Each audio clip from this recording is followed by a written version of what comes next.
All right, I think this is the last tree. Does anyone know this tree? It's not a maple. White pine. What made you say it was white pine? They're in a bundle of 5, right? It is. White pine. Pinus strobus. It's my answer to everything if I don't know what it is. I say, it's a white pine. Even though it's really not, then people think it's funny. So urban forest master plans, right? This is kind of what you guys are going to be doing for your big final project.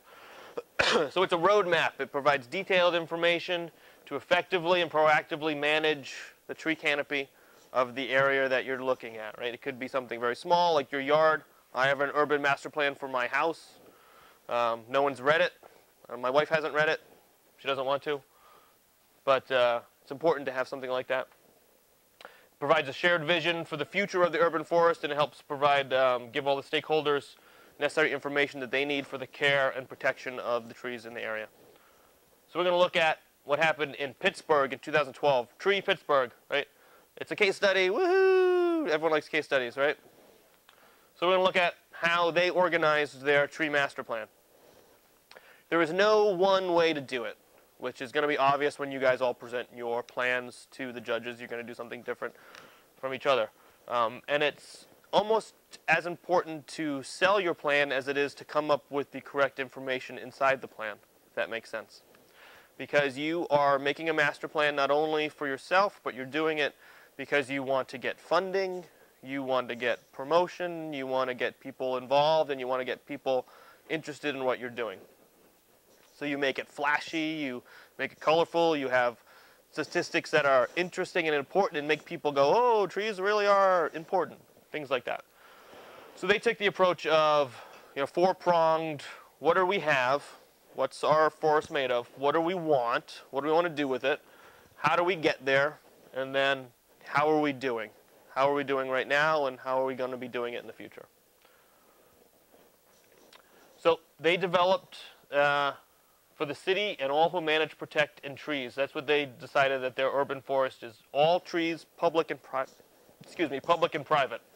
They may not have jurisdiction over private trees, which almost no communities do, but they have recognized that the opportunity for development of the urban forest is far greater in private land than it is in public. And that's the same everywhere. There is more private land in towns than there are public land. And the plan provides detail for the management, protection, and growth of Pittsburgh's urban forest. And like I said, is a shared vision. And I urge you guys to go online. You can look at this plan if you just type in Pittsburgh Tree Master Plan online. It comes up Google like the first one. And then look up most major cities. Look up Dallas, look up Chicago, Los Angeles, places like that. And take a look at how they do it. Like I said, everyone does it different, but they all kind of have the same goals in mind.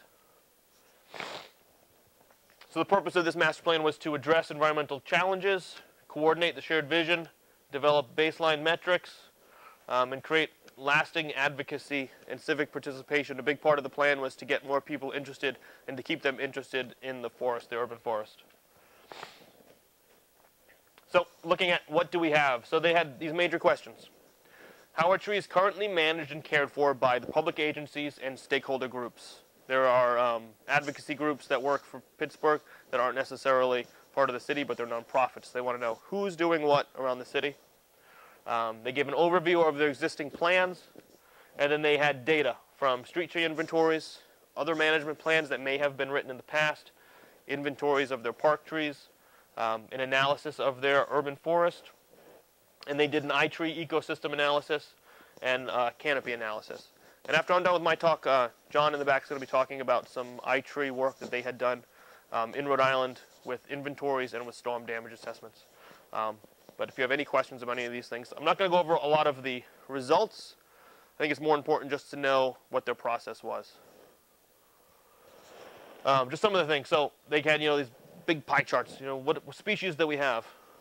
So the biggest ones, 50% was other, but black locust, Norway maple, black cherry, right? Those aren't the best trees. Those are like urban trees. White ash, which you could say in Pittsburgh maybe will all be gone in 15 years. And American elm, which those are probably just standing dead, or maybe there's a few alive, or cultivars. So if you look at the top 5 species, they're not the best, and they're not what's a desired tree species list, which was probably very eye-opening to them. And it gave them a realization about what they have and what they need to do in the future. And they broke it down into their neighborhoods. What do they have? They broke down each of the neighborhoods. You can see, outlined here. Just like most large cities, what are the ones that have the most trees and what are the ones that have the least trees? And they can very easily pinpoint those out and say this is the areas we need to concentrate tree planting on. And then they had photographs, areas of parts of the city. Yeah?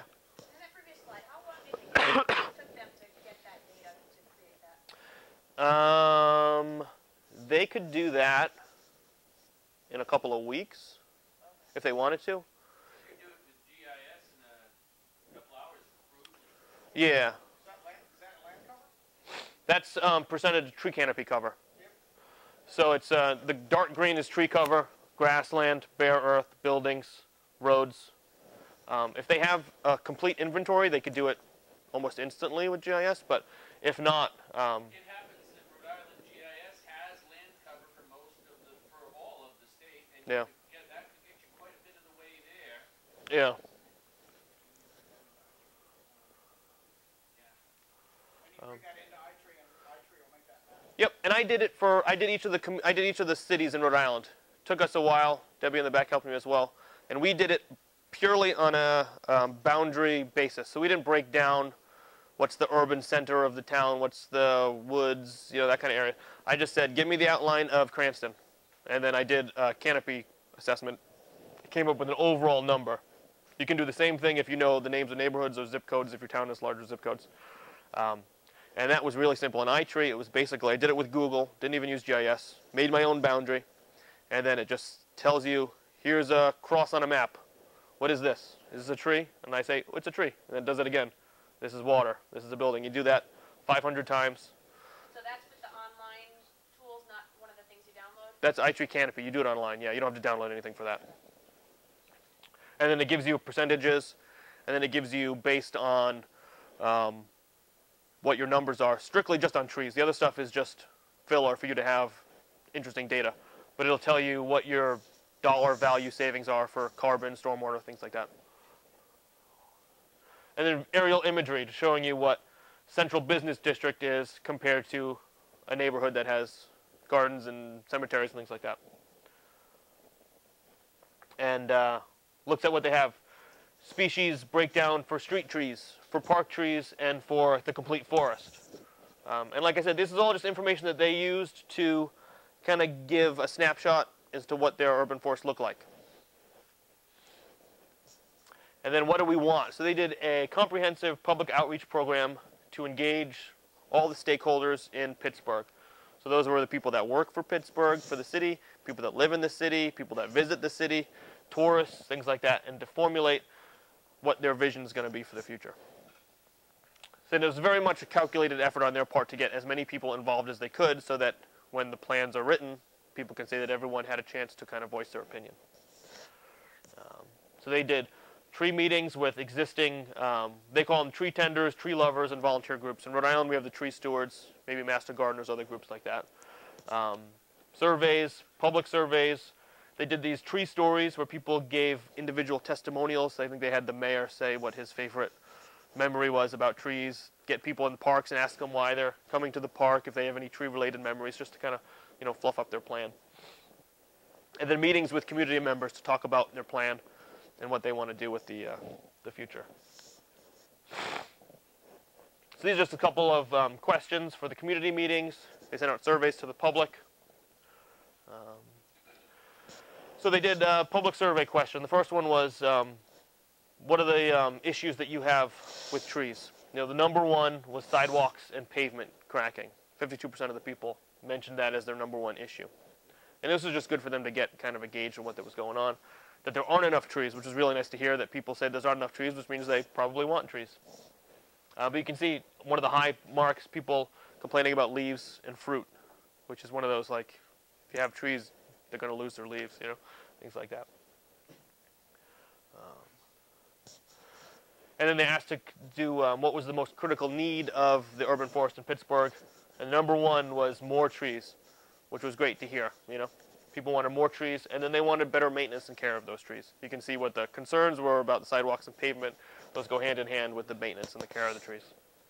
And a lot of this, I'm sure, was information that they knew they were going to get. You kind of know what people are thinking, but it's just good to have it on paper so that you can justify your plans based on what everyone's attributes were. So then the summary of some of their diversity goals they wanted to have, which is really good about this, is about tree species. So they said 10%. So no single species would make up more than 10% of a planting. So if you're planting a block, no more than 10% should be the same species. And this is all their goals, but these are pretty typical goals that other communities have as well. So no single genus should make up more than 20%. So species and genus, anyone know the difference between a species and genus? My friend in the plaid shirt.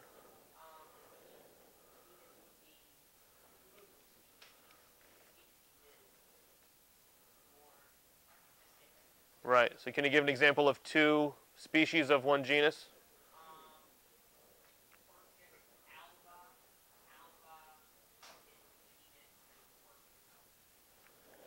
Flip it. Yeah.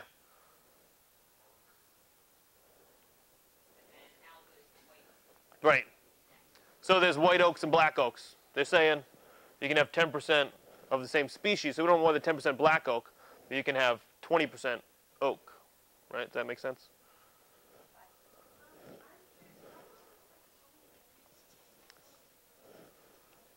It only adds up to 90? Oh, see, I did that on purpose. I didn't really do that on purpose. I don't know. I just messed up. I'm sure there was something underneath there that I must have not put. I apologize. But good catch. Well, but that shouldn't necessarily add up to 100, right? Aren't those just kind of parameters about specific? Oh, yeah. Bad catch. So, yeah, so these are just overall percentages based on trees. So you're right. But it adds up to 90. That's pretty funny. So, yeah, so this is a big one. So they're looking at maples, right? We talked about maples. They want more than 5% maple of any planting, because they find out that they had tons of Norway maples, and that maples are also a species that's, yeah.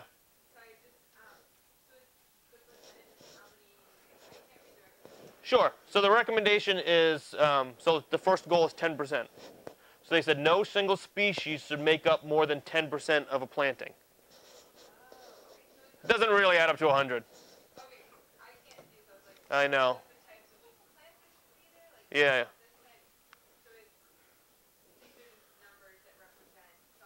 They sentence next to it, yeah. So like if you look, so they said no more than 5% maple anywhere. Yeah, you'll get a copy of the presentation. And that's because maple is the host tree for what pest? We talked about it. It's a big guy. The Asian longhorn beetle. That's right. So then they said maple is one of the major hosts, but there are also other hosts. So they said no more than 25% anything that's Asian longhorn beetle pest. Because if that comes, it's going to be super expensive to deal with. So they want to know now that they don't want to have to deal with that pest.